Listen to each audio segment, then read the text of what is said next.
Bonjour à tous, dans ce diaporama, nous allons vous présenter le processus d'orientation et puis les différentes voies qui s'offrent aux élèves après la classe de 3e. Le processus d'orientation se déroule en deux grandes étapes. Au mois de février, il s'agit de faire des vœux provisoires d'orientation. Alors pour faire ces vœux, il suffit de se rendre sur le site EduConnect avec ses codes et puis de choisir parmi toutes les options qui sont proposées. Les parents et les élèves peuvent choisir de faire une seconde générale et technologique, une seconde professionnelle ou bien une première année de CAP. Pour préparer tout ce travail de réflexion, les professeurs principaux ont remis une fiche de dialogue. La fiche de dialogue, c'est un outil de discussion et d'échange entre les professeurs principaux et les familles. Attention, les conseils de classe vont se réunir assez rapidement, fin du mois de mars, et là nous apporterons une réponse à chacun des vœux. Cette réponse pourra prendre plusieurs formes, avis favorable, avis réservé ou avis défavorable. À ce stade, nous sommes bien sûr que sur des vœux provisoires, ce qui signifie que dans la deuxième étape, vous pouvez encore changer vos vœux. Deuxième étape, donc il s'agit des vœux définitifs, ils devront être formulés toujours sur EduConnect avant le 16 mai 2025. Pourquoi? Tout simplement parce que les conseils de classe vont se dérouler très rapidement, début juin, le lundi 3 juin ou le mardi 4 juin. Et le conseil de classe, les conseils de classe vous apporteront une réponse à partir justement du 4 juin. Si l'avis du conseil de classe est conforme aux vœux de la famille, ça devient une décision d'orientation. Dans le cas contraire, je vous recevrai en tant que chef d'établissement pour discuter du projet de votre enfant avec vous. Si ça coince encore, vous aurez la possibilité de choisir, de saisir une commission d'appel. Avant de rentrer dans le détail de ce qu'on peut faire après une classe de 3e, il est bon de revenir sur tout ce que l'établissement a mis en œuvre, ce que nous on appelle le parcours d'orientation de l'élève. Alors cette année, les professeurs principaux font un gros travail puisque tous les 15 jours, ils animent un atelier d'éducation et d'orientation. C'est l'occasion pour eux, bien sûr, de présenter les différentes voies, de préparer les élèves en travaillant sur leur lettre de motivation, leur CV, par exemple, pour les stages en entreprise, ou en tout cas de faire parfois aussi des entretiens individualisés. Pour nous aider dans ce processus d'orientation, nous pouvons compter sur l'apport de notre conseillère d'orientation psychologue, Mme Israël, qui peut recevoir les élèves et les parents tous les lundis en prenant un rendez-vous. Le cahier de rendez-vous se trouve à la vie scolaire, je le dis aux élèves au passage. Bien sûr, les élèves ont réalisé en décembre un stage d'observation. Alors ce stage aura pu peut-être, et je le souhaite, être en relation avec leur projet. Si ce n'est pas le cas, je rappelle que je vous propose, pendant les vacances de février, j'ai déjà signé quelques conventions, de faire des mini-stages de 1 journée, 2 journées, 3 journées, le 17, 18 ou 19 février, ça c'est pendant les petites vacances, ou bien en avril, peut-être que c'est l'occasion de faire un stage qui correspond un petit peu plus à son projet. Quatrième étape, tous nos élèves ont participé, ainsi que les autres établissements de Tarn-et-Garonne, au forum des formations. Ce sera lundi 10 février de 13h30 à 14h30. Ce sera l'occasion de rencontrer les établissements scolaires et d'échanger avec eux. Pour les élèves de la voie pro, je rappelle, je dirais, l'impérieuse nécessité de faire des journées d'immersion pour bien découvrir la formation, pour aussi visiter les bâtiments et en tout cas échanger avec les équipes pédagogiques. Là, dans ce cas, il faut simplement se rapprocher du secrétariat et faire cette demande dans le lycée professionnel qui vous intéresse. Au retour des vacances de février, alors nous allons le faire pour nos élèves qui choisissent la voie professionnelle, nous ferons des entretiens individuels d'orientation.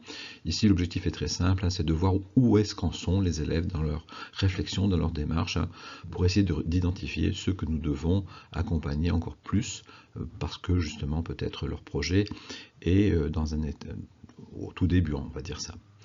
Enfin, je rappelle que nous allons organiser un peu avant les conseils de classe des rencontres parents-professeurs. Alors cette fois-ci, nous allons cibler les parents qui choisissent la voie pro. C'est très important qu'on puisse être en accompagnement pour ces familles-là, puisqu'il y a des choix très importants à faire.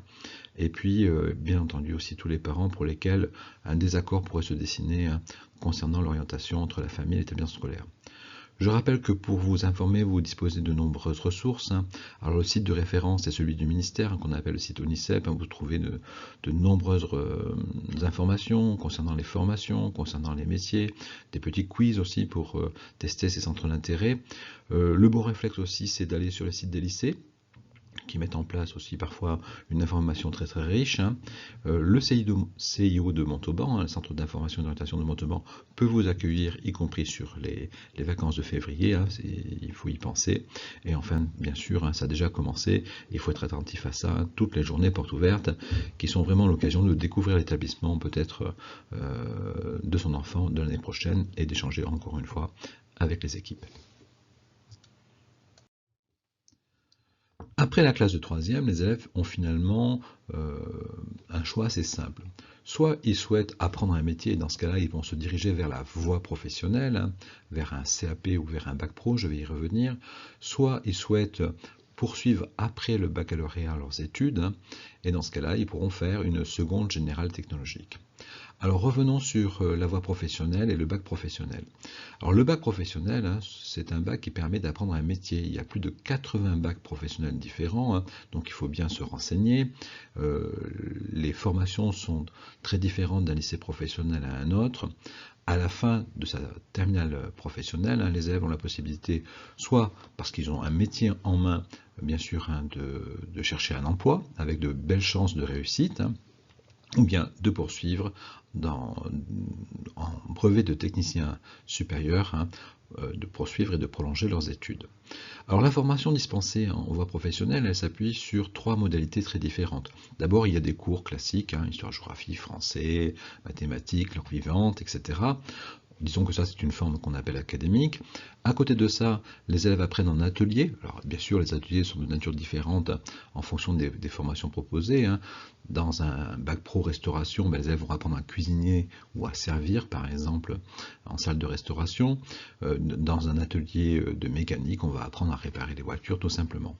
Donc, les lycées pro ont des salles de classe, ont des ateliers, et puis les élèves doivent faire des périodes de formation d'entreprise. Alors ça, sur les 3 ans, entre la seconde et la terminale, ça va de 18, 20, 22 semaines de stage. Alors ces semaines de stage sont particulières, il ne s'agit pas de stages d'observation, les élèves sont vraiment en situation de travail, ce sont des lycéens de la voie professionnelle. À noter que depuis 2 ans, on propose une petite gratification aux élèves. Alors bien sûr, les élèves vont pas s'enrichir, mais c'est toujours, ça vient soutenir la motivation. C'est 50 € par semaine de stage en classe de seconde, 75 en classe de première et 100 € en classe de terminale. Les élèves de 3e, en principe, doivent choisir entre un bac pro et un bac technologique.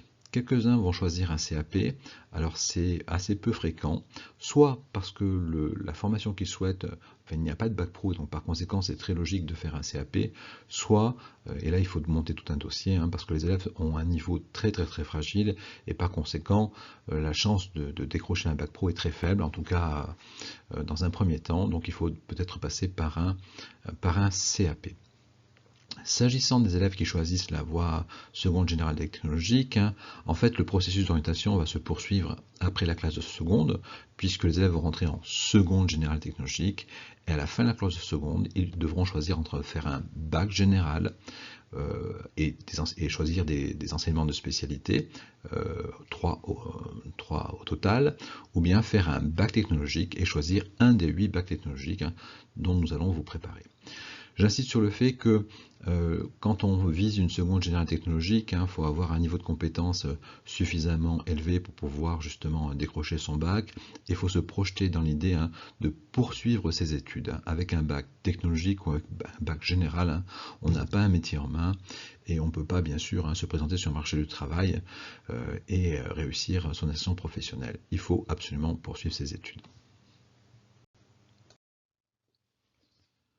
Je le disais tout à l'heure, les élèves qui ont choisi une seconde générale technologique devront, à la fin de la classe de seconde, choisir soit faire une première technologique, soit faire une première générale. Alors la France a une particularité, hein, c'est qu'à côté des bacs généraux et des bacs professionnels, il y a des bacs technologiques. Alors c'est tout à fait intéressant puisque ça offre de beaux parcours de réussite, notamment avec un prolongement vers ce qu'on appelle un bachelor de technologie, un bachelor universitaire de technologie, un BUT, ou vers un BTS, hein, après la classe de terminale. Alors il y a plusieurs spécialités, hein, vous pouvez les lire avec moi, hein, donc sciences et technologies de l'industrie et du développement durable, donc là on l'aura compris, on est autour des sciences industrielles, hein. C'est le lycée Bourdelle de Montauban, hein, qui propose cette formation. Sciences et technologies du design des arts appliqués, là c'est un recrutement académique, hein, c'est le lycée des Arènes de Toulouse, hein, qui propose cette très belle formation avec tout un choix d'options, hein. Je vous invite à aller sur le site du lycée des Arènes, hein, qui est très clair et qui présente très bien cette formation. Si on est intéressé par les sciences et technologies de laboratoire, on pourra aussi postuler après la classe de seconde et choisir une orientation au lycée Bourdelle à Montauban, hein. On a la possibilité aussi, hein, de faire des sciences et technologies de la santé et du social, hein. Donc ça c'est pour ceux qui envisagent peut-être de faire une carrière, je sais pas, comme assistante sociale, infirmier, éducateur, hein. Ça peut être tout à fait intéressant. Là encore, c'est le lycée Bourdelle de Montauban et le lycée de Moissac, hein, qui propose cette formation. Pour ceux qui sont intéressés par le droit, l'économie et la gestion, hein, il y a une filière qui permet aussi une belle réussite, hein, qui s'appelle le bac Sciences et technologies du management et de la gestion. Alors là, il faut bien sûr être intéressé par l'économie, il faut avoir aussi des compétences, et je le dis aux élèves, hein, des compétences en rédaction, en expression écrite, hein, tout à fait important pour réussir ce bac. Alors un bac très spécifique, hein, qui s'adresse à des élèves qui sont déjà engagés, hein, dans un parcours au conservatoire, sciences et techniques du théâtre et de la musique et de la danse, hein, proposé par le lycée Saint-Sernin de Toulouse, donc un recrutement très spécifique, il faut bien se renseigner. Une voie aussi de réussite, hein, notamment dans notre cher sud-ouest, hein, autour des métiers de l'hôtellerie et de la restauration, avec le lycée de Cassel-Sarrazin qui propose un bac Sciences et technologies de l'hôtellerie et de la restauration, un bac STHR. Et puis, il ne faut jamais l'oublier, hein, les lycées agricoles, hein, proposent aussi de beaux parcours de réussite pour ceux qui sont passionnés d'agriculture et qui veulent travailler, je dirais, au contact des animaux, au contact de la nature, hein. Sciences et technologies de l'agronomie et du vivant, hein, proposé par exemple, hein, au lycée agricole de Onde ou au lycée Clapoux de Montauban.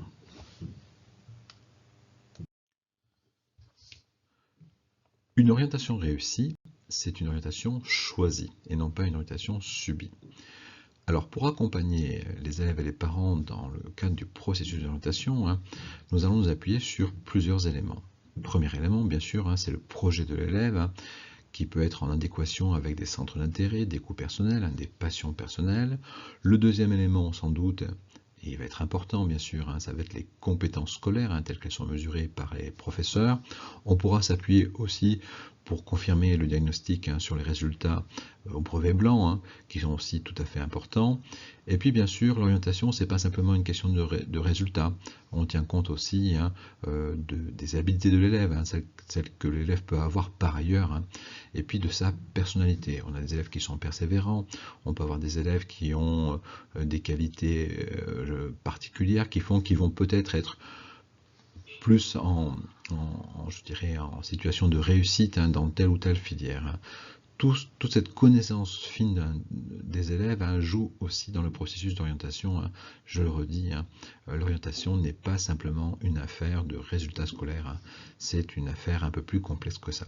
Alors pour vous aider dans ce processus d'orientation, hein, il faut bien sûr avoir un dialogue régulier avec les élèves, il faut aussi être en contact avec le professeur principal ou bien avec le chef d'établissement, hein, qui peut aussi, hein, être en appui dans tout ce processus d'orientation.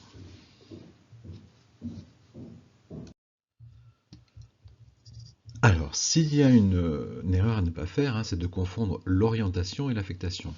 Alors, je rappelle aux parents que l'orientation, hein, la décision d'orientation est notifiée par l'établissement scolaire ou par le chef d'établissement, hein, ou éventuellement par la commission d'appel.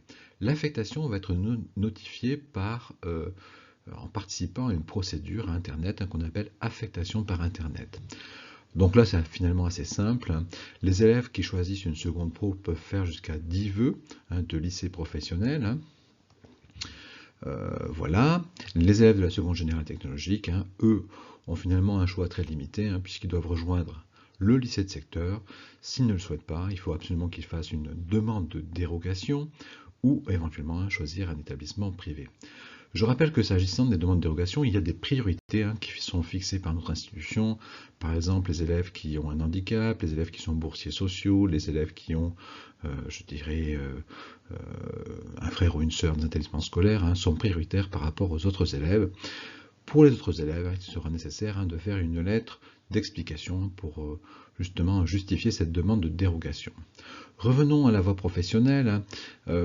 Ici, la difficulté, c'est que les élèves formulent des vœux et qu'il n'y a pas forcément autant de place que souhaiteraient en occuper les candidats. Autrement dit, il y a une différence entre le nombre de places dans l'établissement scolaire et puis le nombre de candidats pour certaines formations.